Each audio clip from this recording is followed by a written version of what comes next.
Merhaba, ben Nurdan Likos. Ben Portakal Çayı Sanat Kolonisi Çocuk Resim Yarışması ve Etkinlikleri Genel Koordinatörüyüm. Bu yıl burada Türkiye'nin farklı illerinden gelen çok özel çocuklarla birlikte olduk. Çocuklarımız burada daha önce Portakal Çayı Sanat Kolonisi tarafından düzenlenen etkinliklere katıldılar, resim yarışmasına katıldılar ve buradaki yaz kampına katılmak üzere de hak kazandılar ve öğretmenleriyle birlikte o okullardan birer öğrencimizi burada misafir ettik.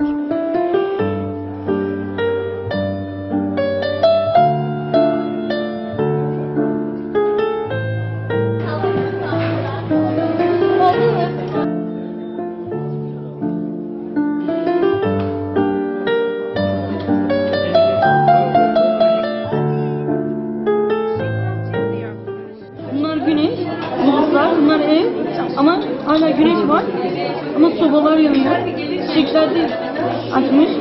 İlk geldiklerinde tabii hiç birbirlerini tanımıyorlar ve farklı şehirlerden geliyorlar buraya ve dolayısıyla burada tanışıyoruz. Bu çocuklarımız çok özel çocuklar, bazen iletişim anlamında sorunlar yaşayan çocuklar da oluyor aralarında. Ama bu süre zarfında atölyelerin hepsini birlikte yapıyoruz. Yani beraber aynı otelde kalıyoruz, yemekleri beraber yiyoruz, atölyeleri beraber yapıyoruz, beraber geziyoruz. Dolayısıyla sosyal anlamda da onlara bir aşama kaydettiğimizi düşünüyoruz ve öğretmenlerimizden de aldığımız tepkiler bu yönde. Bu anlamda da onlar için çok önemli bir alan bu alan. Liman'da İpek Adalar'da Edirne'ye geldim. Çok mutlu olduk. Oyuncak müzesine gittik. Her şey vardı. Hayvanlar, hayvan bahçesi. Bütün hayvanlar vardı. Çok güzeldi. Arkadaş olduk bir tane, Şükran adı. Çok iyi kız. Mutlu ettiler. Bu program aslında bizim önceden programladığımız, yani ne yapacağız, ne günlerde olacağız, hangi atölyeleri yapacağız diye programladığımız bir düzeni var. Fakat çocuklar buraya geldiğinde onlarla konuştuğumuz zaman ister istemez onların hayallerini daha da gerçekleştirmeye çalışıyoruz ve bazen spontan programlar da ekliyoruz işin içine. Mesela bu gezimizde İstanbul'da Oyuncak Müzesi ziyareti ve Hayvanat Bahçesi ziyaretlerimiz vardı. Ama çocuklarımızdan birkaç tanesi hiç deniz görmediğini söylediler. Ve biz de programın içine mesela Kız Kulesi'ni onlara gösterelim, küçük bir İstanbul turu yaptıralım, denizi gösterelim istedik. Ve onlara İstanbul'da küçük bir tur da dahil ederek İstanbul'u hep birlikte gezdik.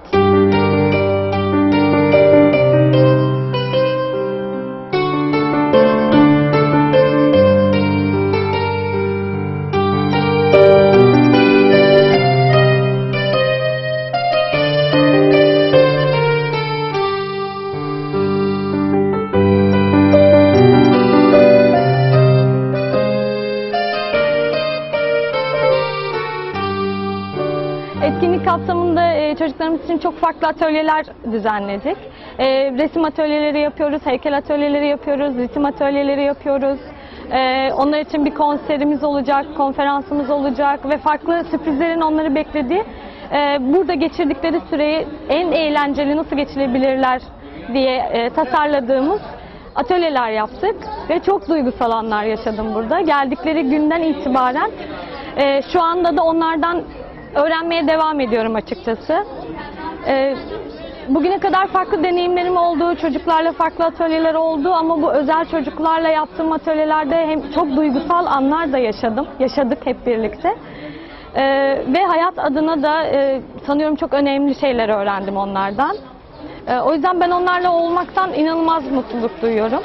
Bu çok önemli bir proje. Ben uzun yıllardır çocuk atölyeleri yapıyorum ama burası Ahmet Şahin'in desteğinin olduğu ve sadece Ahmet Şahin'in desteklediği önemli bir proje benim adıma.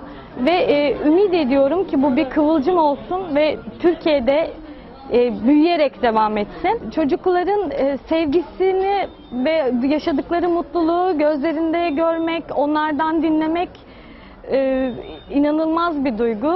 Sadece yaşadığım bir örnek, gelip hediyeleri dağıtıldı ve onların hak ettiği hediyelerdi bunlar. Ve gelip bir tanesi bana, Allah sizden razı olsun, biz neden bunu yaptınız ki, biz sizin hakkınızı nasıl ödeyeceğiz dediğinde ona verebilecek çok da cevabım yoktu yani baktım ve biz size teşekkür ederiz. İyi ki buradasınız dedim.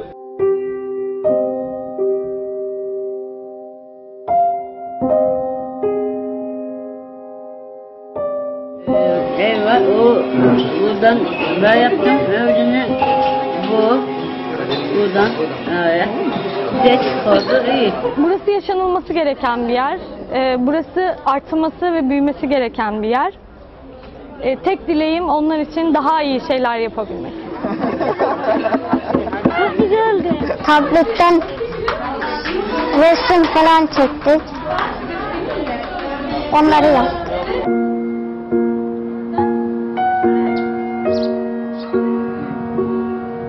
Burası çok güzel olmuş gerçekten.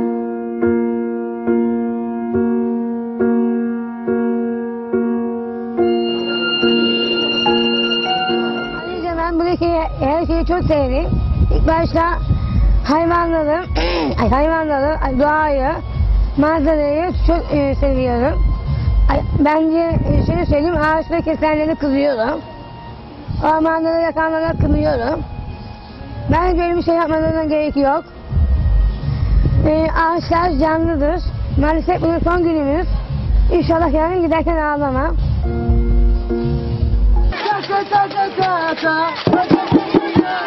Yo yo yo yo yo yo yo